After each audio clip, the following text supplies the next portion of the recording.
Babinsunikiyemwo nuko maze kuvyara umwana wa mbere yaguma apfa ku mwanya no kuvuga mu ndwi wasanga ndara muhira gake umwana tukabona apfa niko kubona nti ubu buzima mbayemo ni burebure cyane bwo kwama ndiko ndiruka ku mupfumu tubwiye ko n'uwo mwana maze gukizwa nukuri Imana yarakoze igitangaza bya bindi byaza biramuniga bigomba kumwica byarahagaze imyaka 22 irahera ariko ubu tuvugana murabona ko mfise ikindi kibondo nyuma y'imyaka 22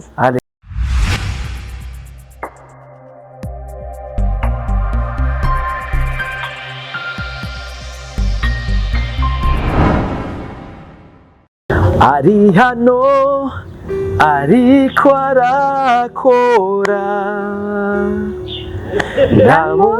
ndamushima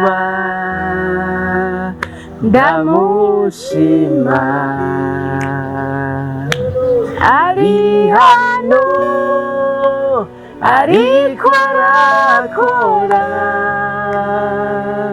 ndamushima yes bakunzi ba Salocom TV1 murabibona ku bikorwa bidasanzwe kandi bikomeye cyane kuko twabibemereye uyu mwaka tugiye kubazanira ibintu vyiza biteye igomwe bibubaka kandi bibatera intege ndetse bibaha gutahura ubushobozi bw'Imana n'ivy'Imana iriko irakora muri twebwe muramubona n'umumama hajyanye kuri kamera mwamaze kumubona umumama mwiza umumama ashima Yesu tudatevye kuko twabibemereye reka mumenye mwumve bimugenza imbere ya byose amahoro y'Imana ego mumeze neza turashima Imana cyane ego biraboneka kweri yuko mushima Imana ego mbega ku mazina mwitwa bande muramutse n'abakunzi ba Salocom TV1 nitwa Banyeza ko Liberata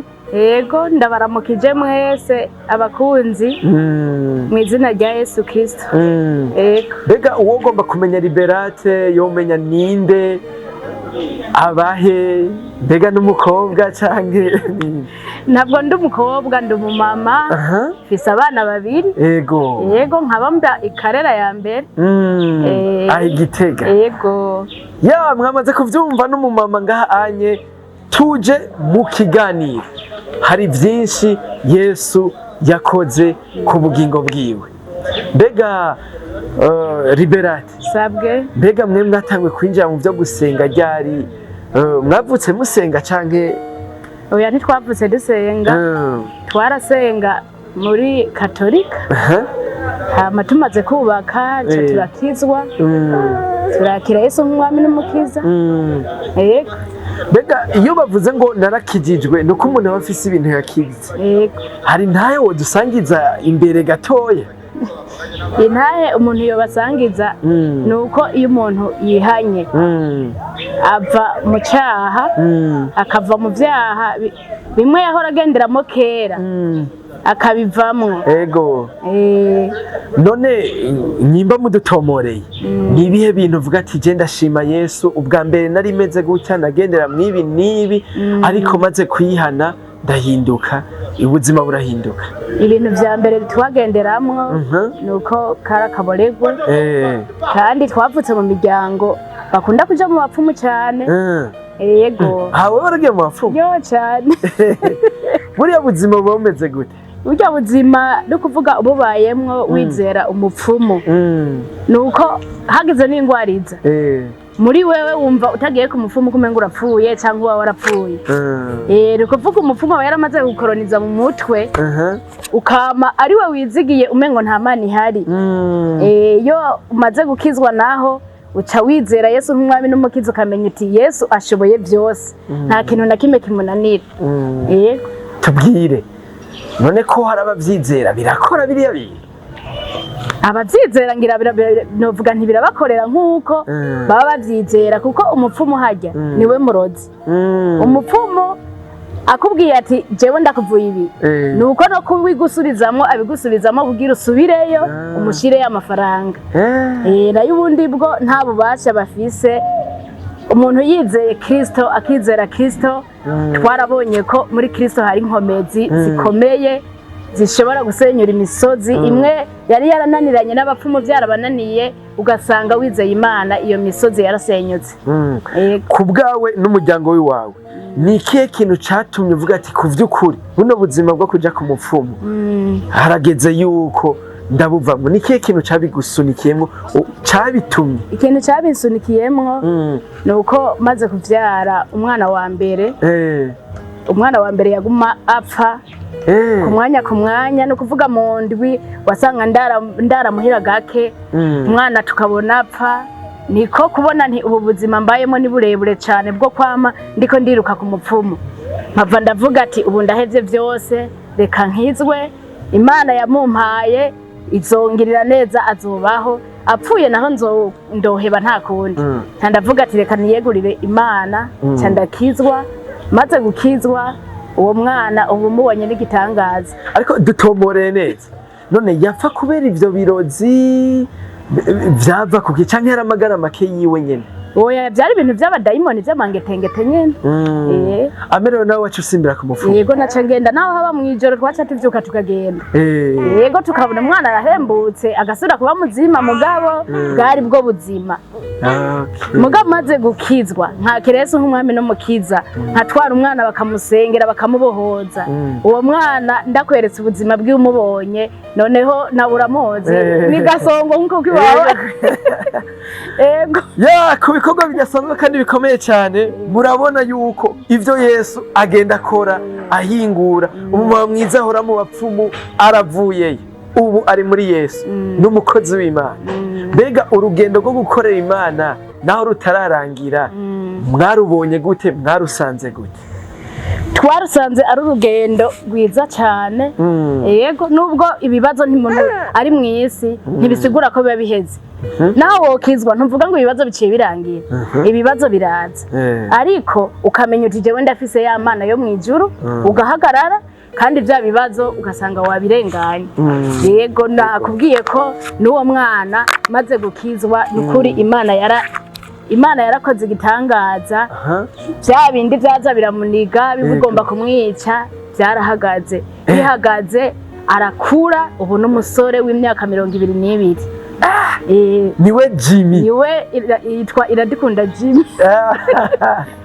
Ariko nirihe banga mwakoresheje kugira ibyo bintu bihagarare? Kuko abariko radukurikirana hari benshi babayeho bafise ibibazo bitandukanye, bamwe bakirukira mu bapfumu, abandi bakagira inzankano mu kibano. Mwebwe nirihe banga nyamukuru mumaze gushika muri Kristo mwakoresheje kugira ngo vya bintu bihagarare?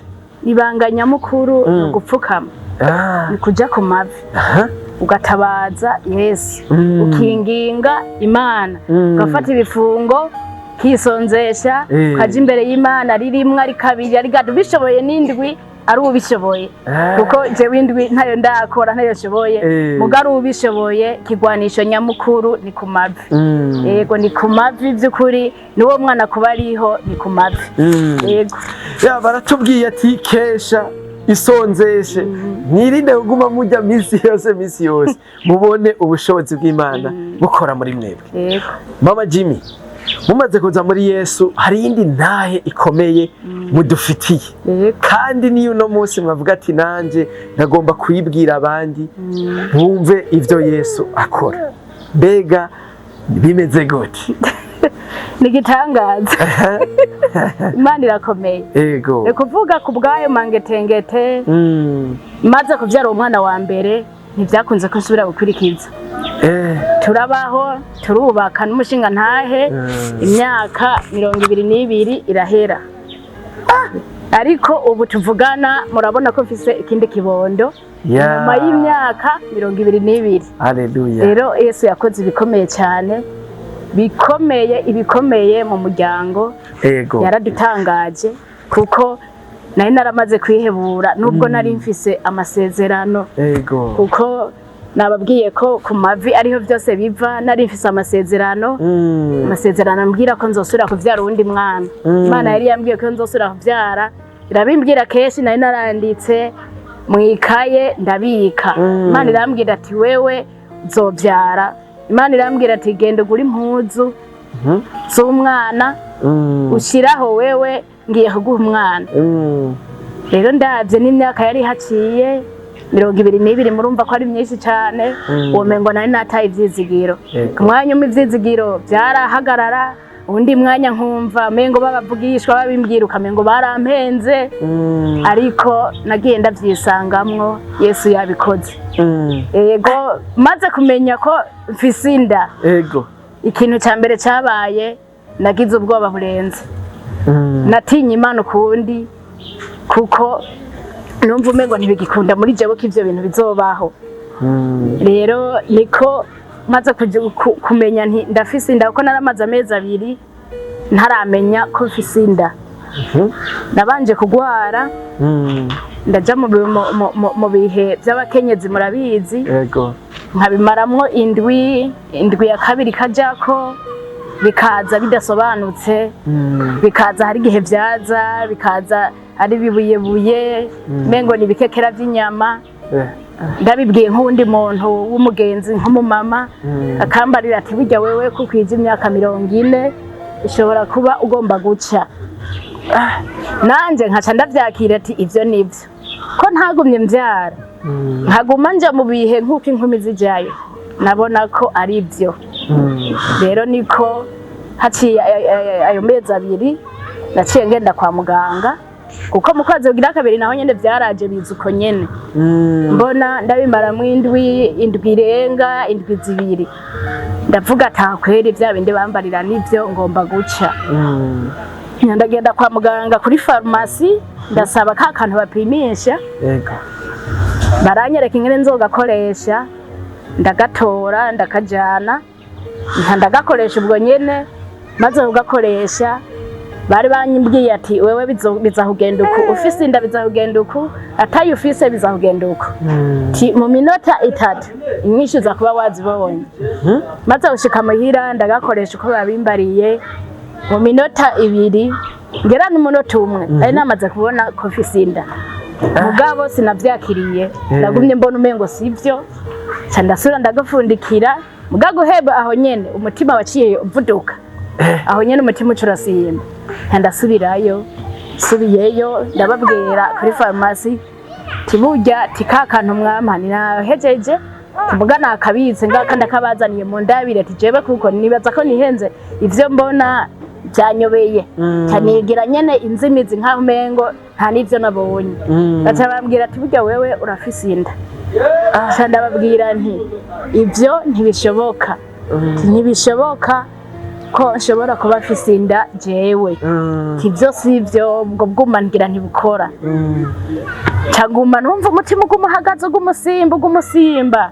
Bukeye ndagenda kwa George hajya kujya kabiri mu Giswahili, ndapimisha, baca bambwira ati burya wewe urafise inda. Aho hari haciye amezi 2 n'indwi 2. Guhera aho nyene barabanje baramfata ikimenyetso ca tasyo, casanga tasyo yaduze, atanu umunsi numwe nabwagware tasyo. Ko kuva uwo munsi nyene mbona ko kantu ko mfise inda, naciye ntera ngwara tasyo kiraduga ku rugero rurerure. Niho bambaza ngo neho urwaye tasyo toya, ngo none ngo vyavuye kuko iti je sinzi ico vyavuyeko. Aca bambwira ngo kundwi 2 ngo canke kundwi ngo zoza uraza gukoresha tasyo. Tiko tasyo yawe ntimeze neza. Jewe ndataha, umugabo ndamubwira ati jewe nipimishije nasanze mfise inda. Ngo ivyo bintu sivyo, ngo ivyo ntibibaho. Basha ingingo naciye niha uko navuze ati byose bironkerwa ku mavi, kuko ndibuka hari amasengesho muri serire twakunda kujamwo. Amasengesho muri serire irongowe na Josiana twakunda kujamwo y'imisi 3. Ico gihe Imana irambarira ngo wewe ndaguhaye umwana, ngo kandi ngo wewe ngo uzoza urazunguruka ngo ndaguhaye umwana. Ayandi masengesho nigeze kujamwo uwundi mukozi w'Imana ambarira ngo wewe ngo Imana iguhaye umwana, ngo wewe Imana igiye gukorera igitangaza, ngo uzogenda igisagara cyose, ngo ugenda ngo udimikije, ngo abantu bose bavuga ati wa muntu Imana yaramukoreye igitangaza. Ivyo bica bijaho, nkavuga ati rero ko ibintu byose bironkerwa ku mavi, jewe reka nje ku mavi, iyi tasyo niyije kuyitamwo n'abadayimoni ihagarara. Nkanja ku mavi nguma mvyuka mu masengesho yo mu gitondo ndabisengera mvuga ati Imana jewe ntashobora kumugisha ngo haze kwitambikamwo tasyo, cyangwa umasenga hacinduzi iri ndagenda gukoresha tasyo, baca bambwira ko tasyo yahagaze ubu ari normale bimeze neza. Ndashima Imana, ndakomeza gusenga, komeza kubisengera, indirakura gushika iri mu kugera kwibaruka. Imana yongera guca mu wundi muntu ntazi, araca muhira arandamutsa, acarambarira ngo Imana igiye gukorera igitangaza, ngo hariho abantu babi bariko baragerageza kugukorera ibintu bibi, atariko Imana iratabaye. Ati Imana igiye kubikora, ngo ba bantu ngo bazomaramara, ngo bazogenda bikoreye ivyatsi, ngo bagenda ngo barateterwa ngo mu gisagara ca Gitega. Ndavuga ati Imana urakoze. Niryo sengesho nari mfise, nari maze igihe ndiko ndasenga Imana mvuga ati Imana ndagomba, wavuze kuzompa umwana, warabikoze, abaganga barabonye ko fisinda, naje mu nda ndavyumva ko ari ivyo. Ti rero ndagomba uzonkora igitangaza. Niryo sengesho nari mfise nda, uzompe guteruza amaboko, uzompe kubonesha amaso, uzompe kosa. Niryo sengesho nari mfise. Hasigaye indwi zibiri mvyare niho uwo muntu yacancako ambwira uko, ndavuga ati Imana urakoze, aho uranyishuye. Abaganga bose bari baranyankiye ko batazonshira ku bisi, bambwira ngo umwana w'igitangaza mwene uwo ngo burya ngo ntidukunda kumushira ngo ku bisi, ngo kenshi ngo tumugirira cesarienne, ngo tugaterura umwana, ngo tukamuhereza, ngo kuko ngo mwene uwo ngo ameze nk'inzahabu. Ca gihe kiragera, kuko nari narasengewe by'ukuri, nagumye ku mavi, abagenzi bakaguma ku mavi. Ca gihe ca cesarienne kiragera, Imana irankorera igitangaza, irampa umwana. Rero ndashima Imana, ndanezerewe kuba Imana yakoze ibikomeye, nkakwirikiza umuhungu w'imyaka 22. Murumva ko ari ikintu gikomeye, ntari kwigumizamwo, ntakimenyesheje abandi bantu bamenye ko Imana ikora ibikomeye. Hari benshi bari mu kigeragezo nk'ico nari ndimwo, fise umwana umwe canke ugasanga barakirimwo, bobo nta numwe bafise, ugasanga n'agahinda kadasanzwe mu muryango. Ndavuga ati reka vy'ukuri iyi ntahe yanje ndayisangiza abandi, kugira vy'ukuri bizere Imana. Umuntu afise ikigeragezo nk'ico yemere, yegere Kristo, yakire Yesu, amwegurire byose, yizigira Imana, Imana izomukorera igitangaza. Kandi umuntu Imana yasezeraniye ikintu ntagifate minenengo, yame yibutsa Imana, amenye ko Imana yasezeranye ko itabesha. Ubwa mbere nabona umenge ntibizoba, ariko nasanze Imana itabesha. Naho nyene Mama Jimmy nashaka tugaruke muri ya myaka 22. Wewe no mu muryango mwaba mwiyumva gute? Vyari bimeze gute mu muryango? Sinavuga ngo vyari bimeze neza cyane, kuko mu muryango ndi mu muryango vy'ukuri ukunda abana, ukunda abana cyane. Umugabo ni kenshi bamubwira ati wewe rongora uwundi mugore, kandi byarashitse nyene mbere n'umugabo arabyara n'umwana hanze. Mugabo byose narabyakiriye ndihangana, kuko naguma mvuga niko biri kose ndi mu isezerano, nanje Imana izomba. Kenshi mweho mwari mumaze no kuronka n'umwe, hari abandi bobo n'ubumwe bataba baramuronka. Mu rugo biba bitoroshe, haba hari ikibazo cyangwa umutwaro ukomeye. Bamwe baraja mu bapfumu, abandi bagafata izindi ngingo zitandukanye. Mbega we ku bwawe wobahanura iki nk'umuntu yabibayemwo gatoya abizi, wobabwira iki? Ico no bahanura ni kwizera Imana. Nico ca mbere ni kwizera Imana. Ico no bahanura bakihangana, ntibaze baragenda hirya no hino ngo bagiye mu bapfumu, barindire baje ku mavi, Imana ibaha isezerano, hama Imana imaze kubaha isezerano bace batuza bicare muri Kristo bavuge bati twege Imana turi muri wewe, turindiriye icyo dukorera. Yego kuko turazi ko Imana yo mu ijuru ishoboye atakiyinanira. Yego biraje muravyumva yuko ari ibintu vy'ibitangaza. Imyaka 22 Imana iragukoreye igitangaza. Nike kinumva woshima wobwira Imana aho harabakuremesheje, harabaguteye intege, nike kintu wobabwira? Nukuri ico nababwira abantu bansengeye bakamfasha umutwaro, nukuri ndabashimiye. Imana ibahezagiye. Kandi ndashimiye n'abarongozi banje. Yego ndabashimiye cyane kubona baritavye umuhamagaro. Uwo muhamagaro bitavye nanje nisanze naje muri uwo muhamagaro. Rero ndabashimiye abarongozi banje, ndashimiye abansengeye, ni benshi abagenzi banje, nukuri ndabashimiye kandi Imana ibaha umugisha. Yego bambaye hafi cyane. Mbega iyo ngabire y'Imana yitwa gute kutatubwiye? Yitwa Mugisha w'Imana Shilo Player. Shilo Player. Akazina keza kweli. Nukuri Imana yagize neza. Hari abantu bama bagerageza kuzana guteranya kubera mu muryango kanaka habaye ikibazo canke ahanaka hari bitagenze neza, nabo baja mu matwi y'umushinga ntahe wawe, abandi bakakuvuga, abandi baguca intege. Mbega abo bobo tuja kurangiza ni yihe manuro wogenda batekereye uno musi, kuko vyashikiye wewe, hari n'abandi bishikira hirya no hino mu kibano? Ni ikihe kintu c'impanuro woha abo bantu? Impanuro no habo bantu nuko boreka kuja ku muntu iyo ashikiwe n'ikibazo, kuko gushikirwa n'ikibazo hari igihe Imana ireka ico kibazo kikaba ku muntu, Imana yo iriko irihigiramo intahe ikomeye cyane. Wowe ukabona baba bakabona ko ari ikibazo bakavuga uko bigombeye, mugabo ntibamenye ko Imana muri ico kibazo kirimwo. Ugasanga wowe ugenda uvuga kuriya na kuriya, mugabo Imana yoyo irabona ati jewe iki ndiko mpiga intahe yanje. Kumwe Lazaro yari yapfuye, hama urabona ko havuye intahe.